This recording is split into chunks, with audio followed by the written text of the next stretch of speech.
Imagine a day when suddenly you could communicate in any language. Crazy? At Pentecost, it happened. But was it a divine miracle, an altered state of mind, or something neuroscience is beginning to decipher? Let's delve into the enigma of Glossolalia, where faith and science meet. To unravel the complexity of Glossolalia, it's crucial to delve into the most vivid and theologically significant description of the phenomenon, the event of Pentecost, as narrated in Acts of the Apostles, chapter 2. This text is not merely a historical account. It establishes the basis for subsequent beliefs and discussions about speaking in tongues, serving as the pillar of our central theme. The passage describes that 50 days after Passover, Jesus' disciples were gathered in Jerusalem in one place, fulfilling Jesus' promise that they would be clothed with power from on high. Suddenly, the atmosphere was filled with an extraordinary acoustic and visual phenomenon. And suddenly there came from heaven a sound like a mighty rushing wind, and it filled the entire house where they were sitting. This sound, which was not the wind itself, but something like it, already indicated a supernatural nature of the event. It was followed by an equally striking visual manifestation, and divided tongues as of fire appeared to them and rested on each one of them. The image of tongues of fire is powerful, symbolizing purification, divine presence, and empowerment. However, the climax and the core of our questioning lie in what happened next.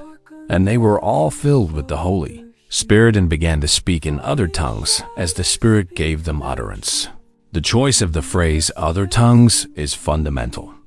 It was not unintelligible babbling, meaningless sounds, or an ecstatic language devoid of structure. The biblical text is explicit in detailing the reaction of the people who witnessed the event. In Jerusalem, for the Feast of Pentecost, there were dwelling Jews, devout men from every nation under heaven. When these foreigners heard the disciples, they were amazed and astonished, saying, "Are not all these who are speaking Galileans? And how is it that each of us hears them in his own native language?" The list of nations is long and specific. Parthians, Medes, Elamites, and residents of Mesopotamia, Judea, Cappadocia, Pontus, Asia, Phrygia, Pamphylia, Egypt, parts of Libya belonging to Cyrene, and visitors from Rome, both Jews and proselytes, Cretans and Arabians. The fact that people from such diverse cultures and languages recognize their own dialects being spoken fluently by a group of Galileans, a region not known for its international linguistic proficiency, generated a mixture of awe, astonishment, and confusion. Are they drunk with new wine? Some questioned, demonstrating the difficulty of comprehending a phenomenon that defied logic and common experience. This event is not merely a historical account or an anecdote. It establishes the theological basis for the belief in the gift of tongues as a supernatural and divine manifestation of the Holy Spirit. It is the foundation of our theme, the origin of a phenomenon that transcends common understanding, suggesting a divinely granted linguistic ability that challenges the boundaries of human communication. Pentecost thus becomes the starting point for reflection on the nature of glossolalia and, more specifically, zingolalia, and the complex interplay between the spiritual and what can be explained by science. The magnitude of the Pentecost event, with its clear description of comprehensible foreign languages, is the bedrock upon which all other discussions rest. The phenomenon of speaking in tongues, or glossolalia, is not a concept exclusive to Christianity or the event of Pentecost. It has manifested and continues to manifest in various forms across diverse cultures and religions throughout history. Understanding this breadth is crucial for contextualizing our central theme, showing that the human experience of non-ordinary communication in spiritual contexts is universal, although its interpretations vary deeply. In ancient Greece, for example, one of the most famous instances of ecstatic vocalization came from the priestesses of the Oracle of Delphi, the Pythias. They would enter a trance state, supposedly induced by vapors rising from a chasm in the earth. and utter unintelligible sounds or fragmented words. These sounds were not recognizable foreign languages, but they were considered the voice of the god Apollo, and their pronouncements were interpreted by priests to provide prophecies and advice to those seeking counsel. Although not comprehensible languages in the literal sense, the experience of non-ordinary speech in a religious and ecstatic context establishes an interesting parallel with glossolalia. In other ancient cultures, shamanic practices and possession rituals in various parts of the world frequently involved unusual vocalizations, shouts, murmurs, or repetitive chants that were considered the voice of spirits, ancestors, or deities, serving as a means of communication with the spiritual realm. Within Christianity itself, after Pentecost, the Apostle Paul extensively discusses the gift of tongues in his epistles to the folks, Corinthians. His instructions bear witness to the presence and importance of the phenomenon in early Christian communities. Paul does not deny the existence of the gift, but offers pragmatic guidance on its practice, purpose, and order within the church. He differentiates between speaking in tongues for personal edification, a language he associates with direct communication with God, possibly unintelligible to other humans, and speaking in tongues for the edification of the community, which, in this case, required interpretation to be useful to all. This Pauline distinction suggests that not every manifestation of tongues was xenolalia, that is, a comprehensible foreign language. More recently, starting in the 20th century, the Pentecostal and charismatic revival brought glossolalia back into global prominence. For millions of practitioners worldwide, glossolalia is a common and central practice in worship and faith life, often seen as primary evidence of the baptism in the Holy Spirit. In these traditions, the experience of glossolalia can vary widely. Some practice rhythmic and repetitive vocalizations that resemble babbling. Others produce more complex sequences of vowels and consonants that, although not corresponding to non-human languages, are perceived by believers as a divine language, an angelic language, or direct spiritual communication with God. There are also anecdotal accounts of genuine xenolalia in Pentecostal contexts, where individuals claim to have spoken in a foreign language they did not know, being understood by native speakers of that language, though such cases are more difficult to verify scientifically. These examples demonstrate not only the persistence of glossolalia through time and cultures, but also its variety. This diversity of manifestations forces us to consider the multiplicity of interpretations and the complexity of the central theme, which encompasses phenomena that can be explained by altered psychological states as well as accounts that point to an intervention that defies purely natural explanation. The quest for a scientific understanding of the phenomenon of glossolalia has led neuroscience to delve into what actually happens in the brain during this experience.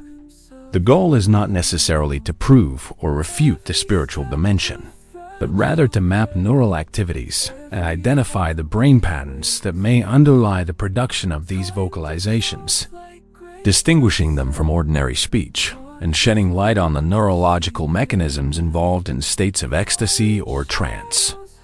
Neuroimaging studies, such as functional magnetic resonance imaging and positron emission tomography, have been crucial tools in this field. Notable research, such as that conducted by Dr. Andrew Newberg, a neuroscientist at the University of Pennsylvania, and other research groups, has compared the brain activity of individuals while they speak in their native languages and while they practice glossolalia. The results have revealed interesting and, at times, counterintuitive brain activation patterns that differ significantly from the activity observed during normal speech. One of the most consistent findings is the reduction in activity in brain areas typically associated with voluntary speech planning and control. This includes the dorsolateral prefrontal cortex, a crucial region for executive functions such as decision-making, focused attention, and conscious control of actions.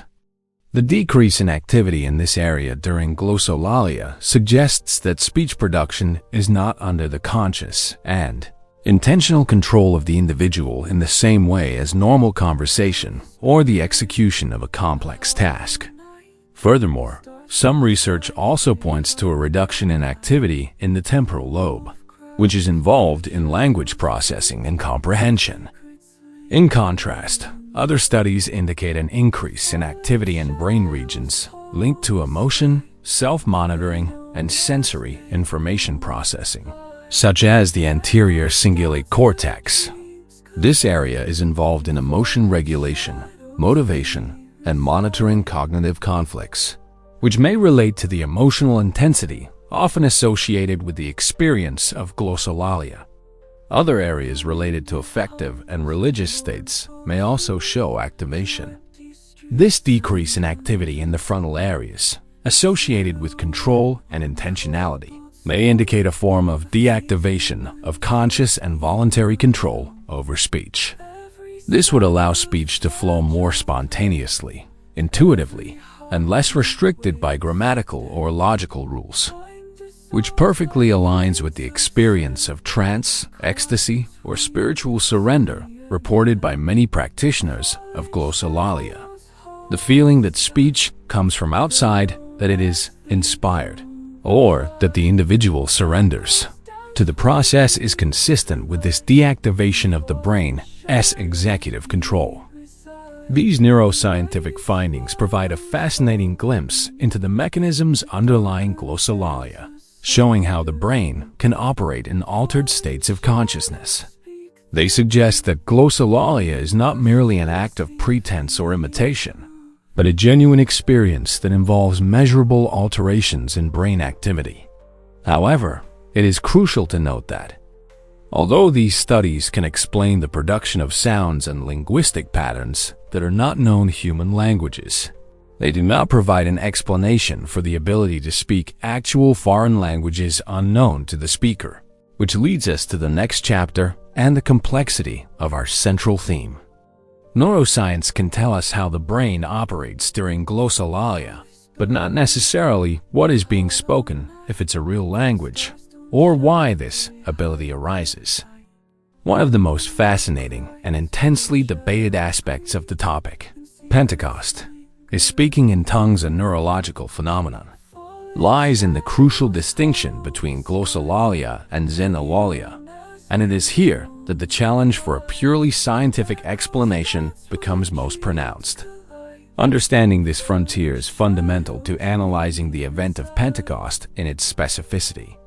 As discussed in the previous chapter, neuroscience can offer plausible explanations for the brain mechanisms behind the production of sounds and vocal patterns that do not correspond to known languages, glossolalia in its most common sense. Studies demonstrate that these vocalizations can be correlated with altered states of consciousness and specific brain patterns, where conscious control of speech is reduced. However, this explanation does not encompass the phenomenon of xenolalia, which is the ability to speak a real and comprehensible foreign language, without the individual having any prior knowledge or learning of that language. The event of Pentecost, as described in Acts 2, is the quintessential example of xenolalia. The biblical account is explicit and emphatic. The disciples, who were Galileans and did not possess the vast linguistic knowledge necessary to communicate with the multinational crowd present in Jerusalem, began to express themselves fluently and intelligibly in the various dialects of peoples such as Parthians, Medes, Elamites, and others. The surprise and astonishment of the listeners. How is it that we hear them, each of us in his own native language, underscore the extraordinary nature and the recognition of the linguistic authenticity of the phenomenon. It was not mere ecstatic elocution, but effective linguistic communication. This is the unique facet that distinguishes the biblical event from glossolalia as commonly studied by contemporary neuroscience and psychology. Most manifestations of glossolalia observed today, when analyzed by linguists, lack the complex syntactic and semantic structure that defines a true human language. They tend to be sequences of repetitive sounds with little to no consistent grammar. Xenolalia, on the other hand, implies the production of a real language, with its grammatical complexity, vocabulary, and phonetic patterns recognizable by native speakers. The explanation for Xenolalia at Pentecost is, for many theologians and believers, an unquestionable miracle, a direct divine intervention that transcends natural laws and human learning capacity. For science, however, Xenolalia remains a monumental challenge to existing theories of language acquisition and production. How can a person instantly acquire and become fluent in a language they have never studied or heard? Hypotheses such as the event being a miraculous hearing on the part of the listeners are often raised, but the biblical text seems to emphasize the ability to speak in other tongues. Would it be a temporary linguistic gift granted by an external force? Or could it be such a profound state of consciousness, perhaps induced by collective ecstasy or an intense spiritual experience, that it accesses latent capacities of the brain that we do not yet understand? The idea that the human brain might have unexplored potential for instantaneous language acquisition is intriguing, but currently lacks empirical and replicable evidence outside of anecdotal accounts. The uniqueness and non-reproducibility of the Pentecost event place it beyond the reach of conventional scientific methods, making it a point of friction and fascination in the dialogue between faith and reason. The detailed analysis of this crucial point forces us to ponder the limits of our current understanding. Xenolalia at Pentecost represents an area where faith and science seem to diverge most sharply, but also where curiosity and the desire to understand can drive new investigations and dialogues. It is at this intersection that the central theme becomes most vibrant, inviting us to explore the nuances between what is cognitively explicable and what is experientially profound and, perhaps, supernatural, leaving the question open to individual interpretation. The study of the event of Pentecost and Glossolalia transcends mere historical or theological interest. It holds significant and broad implications for the contemporary understanding of the human mind, spirituality, and the very nature of language. The central theme manifests in diverse ways in modern scenarios, enriching crucial interdisciplinary dialogue and opening new doors for future investigations and reflections. In contemporary religious contexts, Glossolalia continues to be a living and central practice for millions of people worldwide, especially within Pentecostal and charismatic traditions, which have seen exponential growth in recent centuries. For practitioners, the experience of speaking in tongues is often interpreted in various ways. For many, it is a form of direct and intimate prayer with God, a spiritual language that transcends human intellect and allows for deeper, ineffable communion. They believe that by speaking in tongues, they are communicating directly with the divine, often expressing feelings and supplications they cannot articulate in their native language. For others, it is seen as a sign of the baptism in the Holy Spirit, evidence of the Spirit's presence and work in the believer's life. There is also the belief that glossolalia can be a tool for personal and communal edification, strengthening the faith and unity of believers. The diversity of interpretations within faith itself demonstrates the complexity of the phenomenon and its profound personal and collective resonance for individuals. In the fields of psychology and neuroscience, the experience of glossolalia is viewed as a fascinating example of an altered state of consciousness.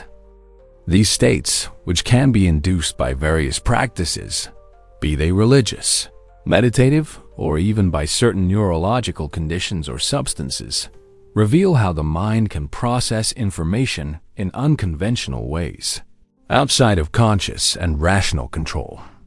The study of glossolalia, in this sense, can provide valuable insights into the neuroplasticity of the brain, its impressive ability to reorganize, form new connections, and adapt to new experiences and into the latent capacities that can be accessed under specific conditions. Could glossolalia, in some cases, be a manifestation of complex cognitive and emotional processes that we do not yet fully understand, perhaps related to nonverbal expression or primitive forms of communication? Ongoing research in this area seeks to correlate subjective experiences with objective changes in brain activity. Furthermore, the debate surrounding Pentecost and glossolalia drives a crucial interdisciplinary dialogue among theologians, scientists, linguists, psychologists, and philosophers. This dialogue is essential to avoid simplistic reductionisms, whether a purely materialistic explanation that ignores the deep spiritual and experiential dimension of faith, or a purely theological explanation that disregards empirical scientific discoveries. As neuroscience advances with increasingly sophisticated brain imaging techniques and more robust data analysis methods, new questions arise and new hypotheses can be formulated and tested. This may allow us to further deepen our understanding of the brain processes involved in glossolalia and other phenomena experienced as spiritual, bringing scientific and theological explanations closer, or perhaps even further apart. Ultimately, the central theme invites us to explore the frontiers of human knowledge, recognizing that the human experience is multifaceted and that the pursuit of answers can lead us down unexpected paths, where faith and reason can, paradoxically, coexist in a common search for truth. The ability to engage in open dialogue, respecting different perspectives, is fundamental for a richer and more complete understanding of the complex phenomenon of glossolalia and its meaning for humanity. At the end of our investigative journey through the central theme, Pentecost, is speaking in tongues a neurological phenomenon? We are led to a conclusion that paradoxically does not fully close the debate, but deepens it. We realize that the answer is neither simple nor unequivocal, and perhaps this is its greatest richness. The intersection of science, faith, and psychology reveals fertile ground for reflection, but also a humble reminder of the limits of our own understanding and the vastness of the unknown. As we explored, modern neuroscience has offered us valuable insights into the brain patterns associated with glossolalia, the production of sounds and vocalizations in a state of trance or ecstasy. It can help us understand how the brain behaves during these experiences, indicating that there is a neurological basis for the phenomenon. However, the challenge persists.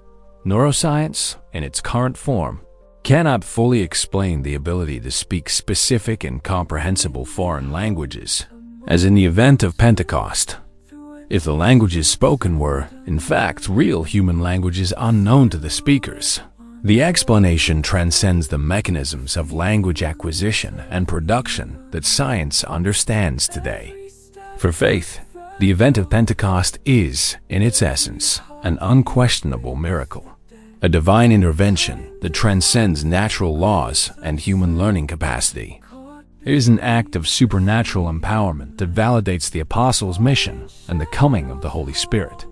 For science, however, Glossolalia remains an unsolved enigma, a gap in our current knowledge of the brain and language, challenging existing theories. This divergence does not have to be an insurmountable wall, but rather an invitation to reflect on the nature of reality. The human mind, with its complexities, its profound capacity for spiritual experience, and its still unexplored potentials, remains a vast territory of mystery. Could there be brain mechanisms or states of consciousness so profound that, under certain conditions, they could allow access to linguistic information in an extraordinary way? Science is still in its infancy in fully understanding consciousness and its limits. Or does the event of Pentecost, in its uniqueness and theological context, point to a dimension of reality that goes beyond what can be measured, replicated, and understood in a laboratory? Faith offers a lens to interpret these events as manifestations of the divine, while science seeks to unravel the underlying mechanisms of the observable universe. Both perspectives, though distinct in their methods and purposes, can coexist and even enrich each other, fostering curiosity and awe at the complexity of existence. Perhaps true understanding lies in the ability to accept the coexistence of the known with the mystery. This does not mean abandoning the pursuit of knowledge, but rather recognizing that not everything can be reduced to formulas or equations. The central theme invites us to an exercise in intellectual humility, to continue with awe for the complexity of human and spiritual experience, and to maintain an open mind to what may yet transcend our understanding. The search for answers continues, but the essence of the mystery remains, inviting us to a deeper reflection on our own perception of reality, the limits of human knowledge, and the possibility that the universe is vaster and more multifaceted than we can currently conceive.